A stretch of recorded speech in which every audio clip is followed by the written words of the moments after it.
Welcome back, everybody. Today, we're diving into South Africa. Ooh, Yeah, we've got this online article, and it's all about the current state of democracy there. I'm really excited to dig into this one. Me too, me too. Yeah. It's fascinating. Like, if you think about it, South Africa went from, this incredible high of ending apartheid to like a really tough reality. Yeah, it's a striking contrast for sure. It is. You've got this, iconic moment with Mandela and this vision of a rainbow nation. Right. And then, fast forward a few decades and you see this struggle with poverty crime, this like growing sense of disillusionment. Totally. It's Yeah. almost like that promise of the Rainbow Nation is kind of like faded. And this article really dives into some of those tough realities like Yeah. rising crime, Right. crumbling infrastructure. Yeah. And a lot of South Africans are really just struggling to get by. And what's interesting is that frustration isn't just like directed at the government. Yeah. It's kind of spilling over into this rise in xenophobia. Yeah, and that kind of ties into this emergence of this new political movement called Rise Mzansi. Right. Rise Mzansi is really fascinating because it signals like a shift. Oh, how so? Well, it's not just about blaming the past, Mm, which was the focus for so long. yeah. It's about saying like, hey, we need solutions for the future, Okay. especially when it comes to things like youth unemployment Uh-huh. and education. Got it. So it's like a different focus. And it seems like they're really tapping into the frustrations of that born-free generation. Exactly. Those who were born after apartheid. Right. And just to clarify for anyone who might not know, Yeah. born frees are essentially those who came of age in a post-apartheid South Africa. Makes sense. But the irony is that this generation that grew up, free from the direct oppression of apartheid, Yeah. they're now feeling failed by the system that was supposed to create a better future for them. It's almost like a double-edged sword. It really is. The article actually mentions the statistic that really just hit me. South Africa has more unemployed graduates than ever before. Wow. It's like they're getting educated but still can't find opportunities. That's a really stark reality. It is. And that's something that Rise Mzansi is really capitalizing on, Okay. especially with their leader, Cecil Zibi. Right. He's very vocal about the need to address these issues now. And the article also highlights Oran Mangera, Yes. a former ANC youth leader. Oh, yeah. Mangira's story is powerful. It is. He grew up in a family that actively fought against apartheid.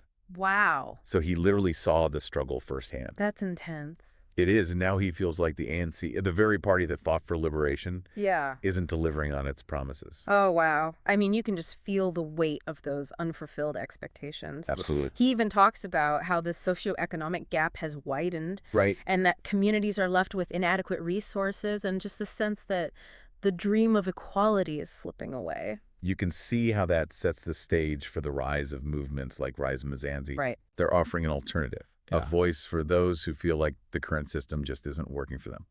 But let's shift gears a bit and talk about this rise in xenophobia. Okay. I mean, it's unsettling, to say the least. Yeah, it's a worrying trend for sure. What are the long-term consequences of this cycle of poverty and resentment?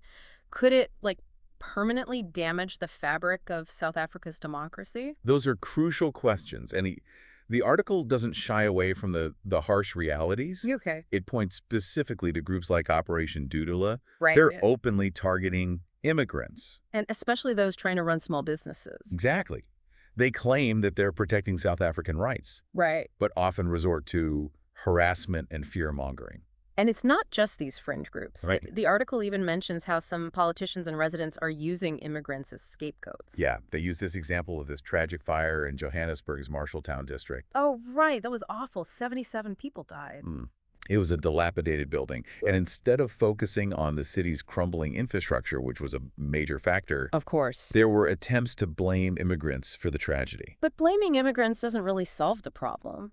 No, it doesn't. I mean, isn't there a valid concern about the strain on resources, though? That's a fair point. Right. I mean, when resources are scarce and people are struggling, it's easy to look for someone to blame. Of course. And sadly, immigrants who are often already marginalized Right. become easy targets. Yeah. But the article makes it very clear scapegoating won't solve the underlying problems. Okay. In fact, it can create new ones by fueling division and distrust.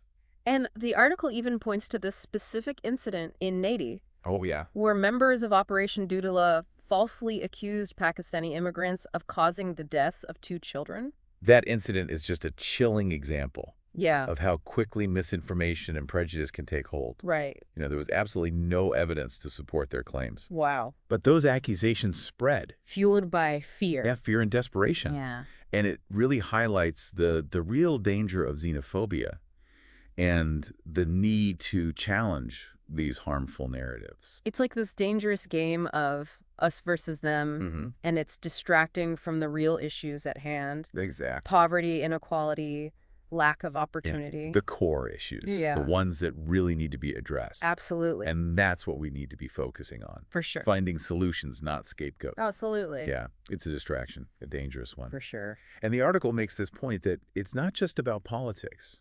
Right. It's about the very soul of South Africa. Mm. It's about whether they can truly live up to the ideals of equality and justice that were so hard fought for. And within this landscape, you have people like Nando Hamo. Yeah. The article really highlights her as like a voice of reason and hope. I see. She works at the Inner City Resource Center in Johannesburg, Okay. advocating for safer, more affordable housing. Oh, that's great. Yeah, Hamo's work is so important. It is. She's addressing that core issue, Yeah. the lack of basic necessities for Right. so many South Africans. And she emphasizes that, living in slums, Yeah. this isn't a choice for many. Right. It's a consequence of government neglect, systemic failures. She's connecting those dots, between those failures and the human impact. Right, like these aren't just statistics. Exactly. These are people's lives. Exactly. These are real people. And the lack of affordable housing is just one piece of that puzzle. Right. It contributes to this cycle of Yeah. poverty and desperation. And then makes people more vulnerable to scapegoating Exactly. and exploitation. Yeah. It's a vicious cycle. The article even mentions this alarming rise in xenophobic attacks. Oh, yeah. It's scary how quickly things can escalate. Riots, looting, targeting foreign-owned shops. It is a sobering reminder Yeah. of how fragile social cohesion can be. Especially when economic hardship is so widespread. Yeah. And what's troubling is that these attacks Right. are often fueled by misinformation and prejudice. Like we saw with that incident in Haiti. Exactly like that. It's like this fear of the other being used to distract from the real issues, the systemic issues. Yeah. And that brings us to the 2024 election. Right. Big moment for South Africa. Yeah, they're at a crossroads. They are. The ANC's dominance is waning. 30 years they've been in power. That's a long time. It is. And many, especially that born-free generation, Right. feel like they haven't delivered on their promises. So is this a moment for real change? It has the potential. Okay. You have these movements like Rise Mzansi Hang it. gaining momentum. Tapping into that desire for change. Exactly. Okay. Appealing to those who feel left behind, Right. who are demanding solutions. But can any single leader or movement really solve these problems? It's not about a quick fix. It's about a fundamental shift. In how South Africa approaches these issues. Exactly. The article argues that South Africa's democracy needs to evolve. Okay, what does that look like?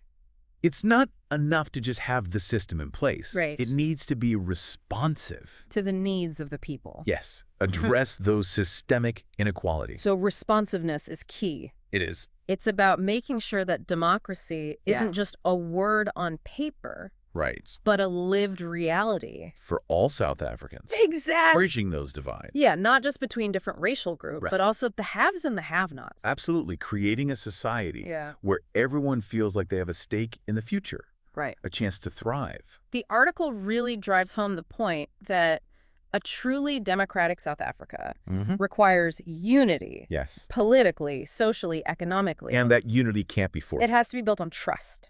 Yes. Justice, opportunity. It's about recognizing that shared humanity of all South Africans. Regardless of background, Exactly. circumstance. It's about realizing that vision of a rainbow nation. That Mandela spoke about. Yes, and that's the challenge Okay. and the opportunity facing South Africa today. Can they overcome these challenges? Yeah, Build a future where everyone has a chance to share in the prosperity and progress. that's the big question. That's the question, isn't it? That is a big one. Can they really bridge those divides? Right. Create a society where everyone feels like they belong. I mean, it's a massive undertaking, Right. but the article doesn't, it doesn't leave us on a note of despair. Okay, good. It highlights the resilience of the South African people, Right. this capacity for hope and change. And there was this one line in the article that really struck me. Oh, yeah. It talked about how the born-free generation is inheriting not just the legacy of apartheid, but also the legacy of the struggle against it. That's such a powerful way to put it. It is. They're inheriting both the trauma and the triumph. Right. And now they have to figure out how to build a future that honors both. It's like they're at a crossroads, looking back at the path that led them here Right. and trying to figure out, like, where they go from here.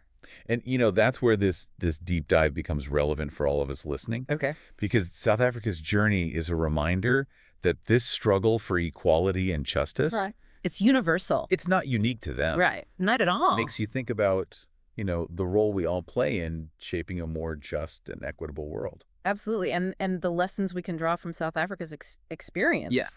They're invaluable. What are some of those key takeaways? Well, the article really emphasizes the importance of addressing systemic issues. Like not just treating the symptoms. Exactly. Get to the root of the problem. Like Nando Hamo's work. Yes. Yeah. A perfect example. With affordable housing. She's not just putting a roof over people's heads. Right. She's trying to address the root causes, Yeah. Of poverty and inequality. Yeah, that's a lesson that can be applied to so many other challenges we face.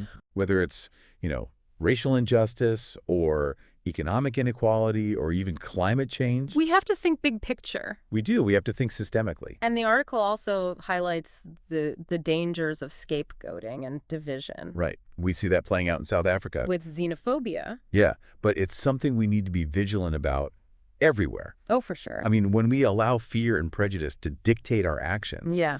it undermines the very fabric of society. So as South Africa heads into this pivotal election, what can we learn? What insights can we carry with us as we, as we face our own challenges? Exactly. Here's a final thought. Okay, I'm ready. South Africa's story is a testament to the power of hope, Okay. resilience, this unwavering belief in a better future. That's inspiring. It's a reminder that even in the face of immense challenges, change is possible. Right. When people come together and demand a more just and equitable world. Powerful message. It is. And one that resonates far beyond the borders of South Africa. So as you continue to, explore this complex story, Yeah, keep learning. remember that you, the listener, you have a role to play. You do. In shaping a better future. Both in your own community and the world. Couldn't have said it better myself. Keep asking those tough questions. Yes. Stay engaged. And never underestimate the power of your own voice. Your voice matters. It does. Use it. Thanks for joining us on this deep dive. It was my pleasure. Until next time, stay curious and keep exploring.